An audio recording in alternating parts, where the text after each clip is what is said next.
Ruby, ozone പാളിക്ക് വിള്ളലുണ്ടാക്കുന്ന രാസവസ്തുക്കളെല്ലാം കൂടെ ചേർത്തൊരു പേര് വിളിക്കും. എന്താണത്? CFC. ഉറപ്പാണല്ലോ. CFCയുടെ ഫുൾ ഫോം പറയോ? Chloro fluoro carbon. ഓസോണിന്റെ നിറം എന്താണെന്നറിയോ? ഇളം നീല നിറമാണ്, ലൈറ്റ് ബ്ലൂ.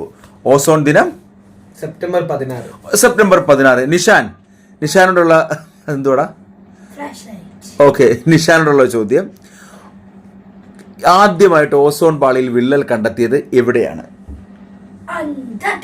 അന്റാർട്ടിക്കയിലെ ഹാലിബെ എന്ന സ്ഥലത്താണ്. നിഷാന് മാത്രം തെറ്റിയിരിക്കുകയാണ്. അല്ലല്ല, സിമ്പിൾ ക്വസ്റ്റ്യൻ ആയിരുന്നു. നിഷാൻ തെറ്റിച്ചിരിക്കുകയാണ്. പേടിക്കേണ്ട. നിബിയോട് ചോദ്യം. നമുക്ക് നോക്കാം. നിബിയോട് ഓസോണിന്റെ യൂണിറ്റ് എന്താ? ഓസോണിന്റെ യൂണിറ്റ് നിനക്ക് വരുന്നു. സിമ്പിൾ ചോദ്യം വരുന്നു. ഡോപ്സൺ. ശരി ഉത്തരം. ഇപ്പൊ വരുന്നു. ഓസോൺ കണ്ടെത്താൻ വേണ്ടിയിട്ട് വിക്ഷേപിച്ച ആദ്യത്തെ ബഹിരാകാശ പേടകം ഏതാണ്? ഏതാ? നിംബസ്.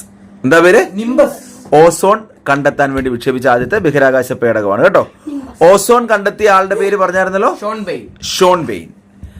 ഓസോൺ പാളി കണ്ടെത്തിയതാരാ? Charles Fabry, Henri Buisson. കേട്ടോ നിഷാൻ? വല്ലതും കേട്ടോ? കരളിനെ കുറിച്ചുള്ള പഠനം എന്താ? നെഫ്രോളജിയോ? എടാ, നെഫ്രോളജി എന്നതാ? കിഡ്നിയെ കുറിച്ചുള്ള പഠനം. കടലിനെ കുറിച്ചുള്ള പഠനം എന്താന്ന് പറയാം? സീസ്മോളജി. എന്താ അവൻ പറഞ്ഞു? ശരിയായിരുന്നു. കരളിനെ കുറിച്ച് ഞാൻ കടൽ എന്നാണ് പറഞ്ഞത്. സോറി, കരളിനെ കുറിച്ചുള്ള നെഫ്രോളജി എന്നതാ? കിഡ്നി അല്ലേ കരള്? ലിവർ അല്ലേ കരള്? സത്യം കേട്ടോ. കരൾ ഉൽപ്പാദിപ്പിക്കുന്ന ദഹനരസം ഏതാ? ബൈൽ. പിത്തരസം. ഓക്കെ, പിത്തരസത്തിന് മഞ്ഞ നിറം നൽകുന്നത് ഏതാ? ബിലിറുബിൻ. ഏതാ? മനുഷ്യ ശരീരത്തില് യൂറിയ നിർമ്മാണം നടക്കുന്ന ശരീരഭാഗം ഏതാണ്? നിനക്ക് ബുദ്ധിയുണ്ട് പറയും.